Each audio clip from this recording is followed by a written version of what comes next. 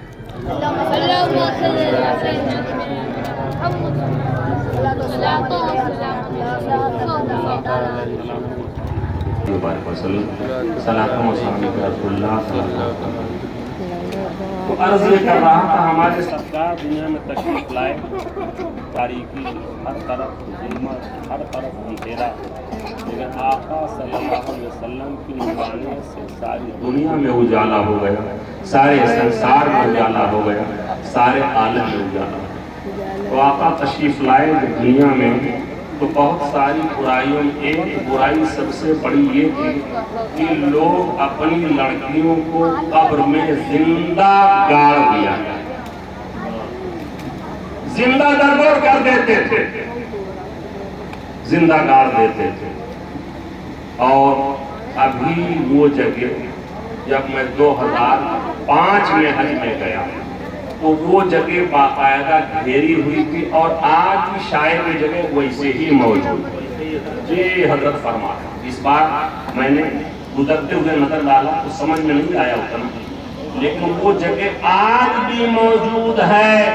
مکہ شریف میں خانہ کعبہ شریف سے تھوڑے سے فاصلے پر جس جگہ لوگ اپنی لڑکیوں کو لے جاتے تھے، زندہ گاڑ دیا کرتے تھے، یہ برائی بہت زیادہ تھی۔ میرے آقا صلی اللہ علیہ وسلم سے ایک صاحب بیان کرتے ہیں کہ یا رسول اللہ، میں وہ انسان ہوں کہ میں نے اپنی زندہ 10 بچیوں کو قبر میں ڈالا، 10 بچیوں کو۔ تو یا رسول اللہ، ہم جب زمانے جاہلیت میں تھے تو ہمارا معاملہ یہ تھا۔ میرے سرکار نے ارشاد یہ فرمایا کہ جس نے 2 بچیوں کی پرورش کی، ان کو ادب سکھایا، ان کو تعلیم دی، ان کی شادی کی، اللہ اس کے لیے جنت متعین فرمایا۔ کتب اللہ لہ الجنہ، اللہ اس کے لیے جنت لکھ دیتا ہے۔ حضرت عائشہ صدیقہ رضی اللہ عنہا موجود تھی، انہوں نے کہا یا رسول اللہ، اگر کسی کی ایک بیٹی ہو تو کہا اس کے لیے بھی ایک جگہ ثلاثہ بنا 3 بچیوں کا ذکر ہے۔ مطلب یہ ہے ایک بچی ہو، 2 بچی ہو، 3 بچی ہو، ایک بچی بھی اگر پیدا ہوئی، اس نے ادب سکھایا، تعلیم دیا، شادی کیا، میرے آقا فرماتے ہیں کتب اللہ لہ الجنہ، اللہ اس کے لیے جنت لکھ دیا۔ یہ میرے آقا صلی اللہ علیہ وسلم نے لوگوں کو مزاج دیا، اور الحمدللہ آج اسی کی برکت ہے کہ اب لڑکیاں عرب میں قبر کے اندر زندہ گاڑی نہیں جاتی ہیں، اب دردور نہیں کی جاتی ہیں، اب ایسا کچھ نہیں ہوتا ہے۔ میرے آقا صلی اللہ علیہ وسلم بچیوں سے بڑی محبت فرماتے تھے۔ آخری بات میں بیان کروں، حضرت فاطمہ الزہرا رضی اللہ عنہا جو میرے سرکار صلی اللہ علیہ وسلم کی سب سے چھوٹی صاحبزادی، سرکار صلی اللہ علیہ وسلم کی 4 صاحبزادیوں کی کچھ لوگ چھپاتے ہیں، بتاتے نہیں ہیں، میں بتا رہا ہوں 4 کیوں 4، جس میں سب سے بڑی حضرت زینب رضی اللہ عنہا تھی، سب سے چھوٹی حضرت فاطمہ رضی اللہ عنہا تھی۔ تو حضرت فاطمہ الزہرا رضی اللہ عنہا جن کا مقام مرتبہ بہت بلند، مخدومہ کائنات جن کو کہا جائے، ان کا درجہ بڑا بلند ہے۔ میرے سرکار فرماتے ہیں الا ترضینا یا فاطمہ، تو اے فاطمہ کے راضی نہیں ہو ان تکونی سیدتا نساء اہل الجنہ کی جنتی عورتوں کی تم سردار ہو جاؤ۔ تو جنتی عورتوں کی سردار حضرت فاطمہ الزہرا رضی اللہ عنہ۔ سرکار صلی اللہ علیہ وسلم کی زندگی یہ ہے، جب سفر کرتے تھے تو سفر کرنے میں سب سے آخر میں اپنی شہزادی، اپنی بیٹی حضرت فاطمہ کے گھر پہ آتے، محبت سے کہہ دو سبحان اللہ۔ جب سفر کو جاتے سب سے آخر میں آتے، اور آخر میں یہاں آ کر کے ملاقات کر کے چلے جاتے، اور جب سفر سے واپس آتے تو سب سے پہلے حضرت فاطمہ الزہرا کے گھر آتے، محبت سے کہو سبحان اللہ۔ جانے میں آخر میں اس لیے آیا کرتے تھے تاکہ بیچ کا گیپ کم سے کم ہو، جانے میں آخر میں آتے تھے، اور واپس سفر سے جب آتے تھے آپ کی عادت شریفہ تھی مسجد میں نماز ادا فرماتے، اس کے بعد ازواج مطہرات کے کمروں میں نہیں جایا کرتے تھے، ہماری امہات المؤمنین کمروں میں نہیں جاتے، اپنی بیٹی حضرت فاطمہ کے گھر میں جایا کرتے۔ بیٹی فاطمہ کیسی ہو؟ ایک دن اللہ کے رسول تشریف لائے، کہا فاطمہ کیا کر رہی ہو؟ کہا یا رسول اللہ حسن و حسین کے لیے میں روٹیاں پکا رہی ہوں۔ آقا فرماتے ہیں اے میری بیٹی فاطمہ لاؤ تمہارے لیے کچھ روٹیاں میں پکا دوں، محبت سے کہتے ہیں سبحان اللہ۔ آج تو ہمارے ماحول معاشرے میں ایسے ایسے رستم پڑے ہوئے ہیں جو کہتے ہیں لڑکی کی شادی کر دیا 5 سال ہو گئے ابھی دروازہ نہیں پار، کہتے ہیں چوکھٹ میں نے نہیں پار کیا۔ بعض بیچارے ایسے رستم ہیں، سرکار کی زندگی ان کے لیے مشعل حیات ہے۔ آپ ذرا سا دیکھیں سرکار کہتے بیٹی لا میں تیرے روٹیاں بنا دوں، کہا یا رسول اللہ آپ پکائیں۔ آقا صلی اللہ علیہ وسلم نے روٹی توا پہ ڈالی، حضرت فاطمہ بھی روٹی توا پہ ڈال رہی ہے، میرے سرکار بھی روٹی توا پہ ڈال رہے ہیں۔ حضرت فاطمہ عرض کرتی یا رسول اللہ جو روٹیاں میں پکا رہی ہوں وہ ساری روٹیاں پکی ہوئی نکلتی ہیں، اور یا رسول اللہ جو آپ روٹی پکا رہے ہیں آپ کی روٹیاں تو کچی کچی نکل رہی ہیں۔ آپ لوگوں میں سے سوچ رہے ہوں گے مولانا یہ تو بدیہی بات ہے، اس کو کیا بتا رہے ہو، اور یہ تو گڈو کی اماں ہی کا فن ہے۔ ایک مثال دے رہا ہوں، کوئی گڈو ہو تو کہہ میرا نام، ایک مثال، یہ تو ببلو کی اماں کا فن ہے نہیں۔ پوچھئے حضرت سے بڑے بڑے ان کے جو پکانے والے اسپیشل باورچی ہوتے ہیں وہ سب کے سب مرد ہوتے ہیں، وہ چپاتی بھی پکاتے ہیں، شیرمال بھی پکاتے ہیں، تندور بھی پکاتے ہیں، سب پکاتے ہیں۔ تو ایسا نہیں کہ مرد نہیں کر سکتا ہے، لیکن وجہ کیا تھی؟ سرکار کہتے ہیں میری بیٹی فاطمہ تم ٹھیک کہتے ہو، وجہ یہ ہے کہ جو روٹیاں تم اتار رہی ہو توے سے پکی ہوئی نکل رہی ہیں، میری کچی نکل رہی ہیں، چونکہ جس آٹا کو میرا ہاتھ لگ گیا ہے آگ جلا نہیں سکتی ہے، میری روٹیاں کچی نکل تمہاری روٹیاں پکی پکی۔ تو جس آٹے کو یا جس چیز کو سرکار کا ہاتھ لگ جائے اس کو آگ جلا نہیں سکتی۔ ایک بات اور سنو، دنیا کی بھی آگ نہیں جلا سکتی ہے، جہنم کی آگ بھی نہیں جلا سکتی، جہنم کی آگ بھی نہیں جلا سکتے۔ آپ کہو گے اتنا بڑا معاملہ ہے؟ جی ایک آخری بات یہی سماعت فرما لیں، قرآن شریف کی ارشاد فرما رہا ہے، اللہ کا اعلان ہے وَإِن مِّنكُمْ إِلَّا وَارِدُهَا كَانَ عَلَى رَبِّكَ حَتْمًا مَّقْضِيًّا۔ تم کو جتنے کے جتنے ہیں سارے لوگوں کو اس پر سے گزرنا۔ وَإِن مِّنكُمْ إِلَّا وَارِدُهَا، نیچے جہنم، اوپر پلسرات، ادق من الشعر احد من السیف، تلوار سے تیز، پار سے باریک، سب کو پلسرات سے گزرنا ہے۔ قرآن کہہ رہا وَإِن مِّنكُمْ إِلَّا وَارِدُهَا كَانَ عَلَى رَبِّكَ حَتْمًا مَّقْضِيًّا، ہر ایک کو گزرنا ہے، کوئی ایسا نہیں ہے جس کو اس کے اوپر سے نہ گزرنا۔ بلکہ یوں سمجھئے جنت کا کوئی بائی پاس نہیں ہے، جہنم کے اوپر ہی سے جنت کا راستہ ہے۔ محبت سے کہہ دو سبحان اللہ۔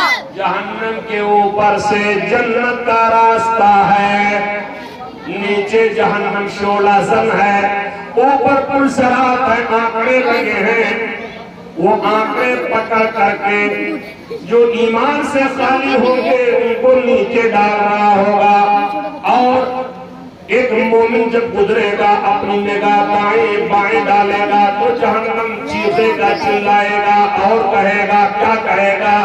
جُزِيَ مُؤْمِنْ فَإِنَّ نُورَكَ أَطْفَىٰ لَهَبِي، اے مومن جلدی پار کر جا، اے مومن جلدی پار کر جا، اے مومن جلدی پار کر جا، تیرے نور ایمانی سے میرا شعلہ بجھا جا رہا ہے، جلدی پار کر جا۔ یہ حدیث پڑھ رہا ہوں، یہ کہہ کر کے نہیں پڑھ رہا ہوں، ویسے اتفاق ہی کہہ لیجئے میں ٹیچر عربی گرامر کا ہوں، عربی لینگویج کا ہوں، تقریر میں اردو میں کر رہا ہوں، اس لیے بھی ظاہر سی بات ہے آپ ہماری عربی سمجھ نہیں سکتے ہیں، آپ سمجھیں گے کہ شاید مولانا صاحب کو کسی نے بتایا نہیں کہ ہم لوگ اردو زبان بولتے سمجھتے ہیں۔ تو حضرات یہ سرکار کی حدیث ہے، مدارج شریف کتاب کا نام نوٹ کرو، تفسیر کی کتاب ہے وَإِن مِّنكُمْ إِلَّا وَارِدُهَا، اس آیت کے تحت صاحب مدارک التنزیل نے اس حدیث کو نوٹ فرمایا، پار کر جا تیرے نور ایمانی نے میری شعلوں کو بجھا دیا۔ یہ ایک بندہ مومن کا معاملہ ہے، تو اب جو مومن ہونے کے ساتھ ساتھ زمانے کا غوث ہو، زمانے کا قلندر ہو، جو ابدال ہے، جو اوتاد ہے، جو نجوہ ہے، جو اصفیاء ہیں، ان کا مقام کیا ہوگا؟ اس لیے کسی شاعر نے کہا کچھ ایسی نظر والے بھی ہیں جو دوزخ کو بجھاتے نظروں سے، کچھ ایسی نظر والے بھی ہیں، کچھ ایسی نظر والے بھی ہیں جو دوزخ کو بجھاتے نظروں سے۔